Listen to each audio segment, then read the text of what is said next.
মধ্যমণি মুন্সিগঞ্জ জেলা ছাত্র দলের প্রতিষ্ঠাকালীন সভাপতি, ছাত্র নেতাদের গড়ার কারিগর জনাব সাইদুল ফকির, জনাব সাইদুল সরকার, সাইদুল সরকার,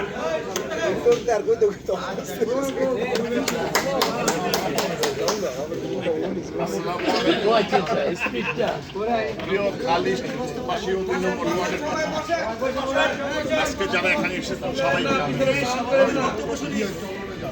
আসলে এমন একটা ঘটনা ঘটবে আমি বহু আগে টের পেয়েছিলাম। আমি আমাদের যে বর্তমান এমপি ক্যান্ডিডেট মহিউদ্দিন ভাইকে বলেছিলাম ষড়যন্ত্র চলছে, উনি হচ্ছে সাদা লোক, ভিতরে এত পেঁয়াজ বসে নেই। উনি বলেছেন না, কেন্দ্র আমাকে বলেছে এবং যারা আমার সাথে আছে তারা আমাকে বলেছে আমার জন্য তার যথেষ্ট কাজ করবে। আমি বলেছিলাম আপনার সাথে যারা আছে তারা অনেকে আপনার সাথে বেইমানি করবে এবং ওই পদে যাওয়ার জন্য তাদের চিন্তা ভাবনা। আপনারা দীর্ঘদিন যাব এই বিএনপি নেতৃত্ব করছেন, এটা অনেকেই মেনে নিতে পারবে। আসলে সত্যি কথা কি, 1980 সালে 45 বছর যাবৎ আমি এই দলের সাথে জড়িত। আমি জেলা ছাত্র দলের প্রতিষ্ঠাতা সভাপতি ছিলাম। বিপ্লব যখন স্কুলে পড়ে তখনও ওদের আমি মিছিল নিয়ে যেতাম। আমার বাড়ি যদিও দক্ষিণ ইসলামপুর ছিল, আমি এখন স্থায়ী এই জায়গার বাসিন্দা। মহিউদ্দিন বিশ্বাস করেছিল যাদের, তারা তার পাশে। এর কারণ আছে, সব তারা চোখে দেখতেছে যে বিএনপি আগামীতে ক্ষমতায় আসবে। এখন মহিউদ্দিনের সাথে না থেকে দল যাকে লোকেশন দিচ্ছে তার সাথে আবার নিজের বসে পারে। মানুষের নৈতিকতা একটু কল দিয়ে দাদি একটু কইয়া দিই, পরে একটু কল দিয়ে একটু কইয়া দিই।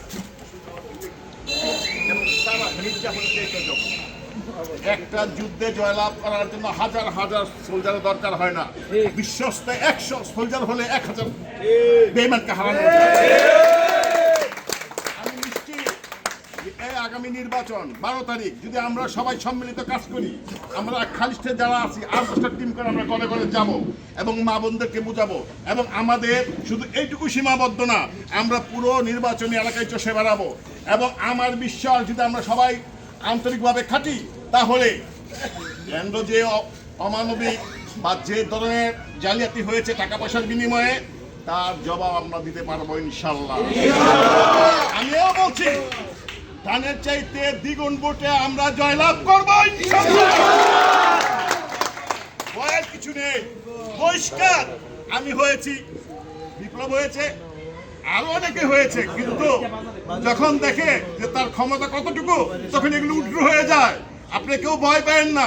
এই মহিউদ্দিন আজকে বহিষ্কার, আমি চ্যালেঞ্জ করলাম 12 তারিখের পর আগামী মাসের 20 তারিখের মধ্যে এই তারিখ যে মহিউদ্দিনকে দেখে নিয়ে তার বুকে জড়িয়ে সম্পর্কে আজকে আমি কিছু বলতে চাই না। 1982 সন থেকে ও আমার বন্ধু। ওর কাহিনী বললে ওই শহরে হারতে পারবে না। অথচ এই বিএনপি মুন্সিগঞ্জে আব্দুল হায়েব মহিউদ্দিনের বাবা চাচারা লালন পালন করেছে, তাদের টাকা পয়সায় মুন্সিগঞ্জ জেলা বিএনপির সৃষ্টি হয়েছে। আমরা তাদের কাছ থেকে শিখেছি, তারপর আব্দুল হাই নিজে দিয়েছে নেতৃত্ব, এরপর মহিউদ্দিন দিয়েছে। আমার একটা বিশেষ অনুরোধ, আমরা বিএনপির বিরুদ্ধে নই, আমরা দানে শীষের বিরুদ্ধে নই। আমাদের একটাই লক্ষ্য, ন্যায় কায়েমের জন্য নিজের জীবনকে বাজি রেখে আগামী 12 তারিখ পর্যন্ত আমরা কাজ করে যাব। এই ব্যাপারে আমরা সবাই ওয়াদা করতে পারি। ভয় পাবেন না, আমি কথা দিলাম যত ঘটনা ঘটবে আমরা সব দায়িত্ব নিব ইনশাল্লাহ। তাহলে সবাইকে আজকে এখন থেকে সবাই আমরা কাজে নেমে পড়বো। 5 জন 7 জন 10 জন একসাথে যাব, যার যেটুকু সামর্থ্য আছে ওইটুকু খরচ করে চা পানি খেয়ে ঘরে ঘরে গিয়ে আমরা সবাইকে বুঝাবো মহিউদ্দিন ভালো মানুষ, রতন যে কি এক নরপিচাস অনেকে জানে না। আমার বন্ধু বিগত 1.5 মাস আমার ঘরে রেগুলার লোক পাঠিয়েছে যে আমার সাথে কাজ করো, যত টাকা লাগে আমি দেবো। আমি 1 বছর 10 কোটি টাকা মালিক বানিয়ে দেবো। বিশ্বাস না আমার ওয়াইফকে জিজ্ঞেস করতে পারে। আমি বলছি না। তুমি যেভাবে 10 কোটি টাকা, তুমি নিজেই কয় টাকার মালিক? তুমি তো চলো চাঁদাবাজি করে অপু চাকলাদার অমুক চাকলাদার থেকে নিয়ে টাকা নিয়ে চলো। তারপর যাই হোক, একটা নরপিচক সে যে কত বড় জঘন্য, তার কাছে যারা চলেছে যদি তাদের যদি ইমান থাকে 6 মাস চলতে পারবো না। কারণ ওর প্রথম কাজ হচ্ছে আপনি চলবেন, আপনি যদি মসজিদে ওয়াদা করাবে, ওয়াদা ওই মসজিদে কেন সবকিছু দিয়ে ভঙ্গ করতে পারে, কিন্তু আপনি যখন একবার মসজিদে গিয়ে ওয়াদা করবেন ওর পিছন থেকে তো সরতে পারবেন না। ও হচ্ছে এমন ইবলিস শয়তান। সুতরাং আপনাকে আমি কথা আপনাদের কাছে আমার একটা মিনতি, এই হাইসাবের পরিবার মুন্সিগঞ্জে রীতিমতো বিএনপি দুর্গ এবং তারা আশ্রয়দাতা, যে কোনো বিপদে তাদের কাছে যেতে হয়। ওই আমরা লক্ষ্মীপুরে যাব, গজালিয়া, ও নিজেই থাকে না। বিগত 45 বছরের মতো 45 দিন লক্ষ্মীপুর আসছে কিনা সন্দেহ। ওর আন্দোলন, আমি একটা ঘটনা বলি শোনেন।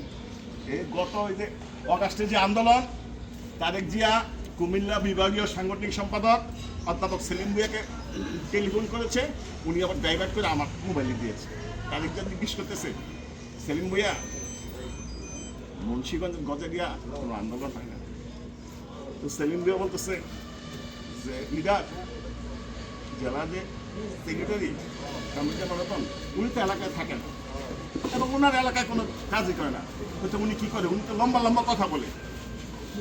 আপনি বিশ্বাস করেন, যারা বিএনপি করে, অরিজিনাল বিএনপির জন্মদাতা যারা প্রতিষ্ঠা করছে, তাদের উনি সাইড করে দিয়া নতুন যত চাঁদাবাজ আওয়ামী লীগের লোকজন সব সেন্টার দিয়া উনি নিয়ে নিতেছে। এবং এখনো আপনি দেখেন ওনার সাথে যারা আছে, কয়েকজন পরিচ্ছন্ন লোক আছে, গজারিয়ায় যত খারাপ লোক আছে সব ওর সাথে। মুন্সিগঞ্জে যে কয়েকজন আছে এর মধ্যে 5 জন ভালো লোক দেখাইতে পারলে আমি ওর সাথে চলে যাবো। আমরা খারাপের দিকে যাব না।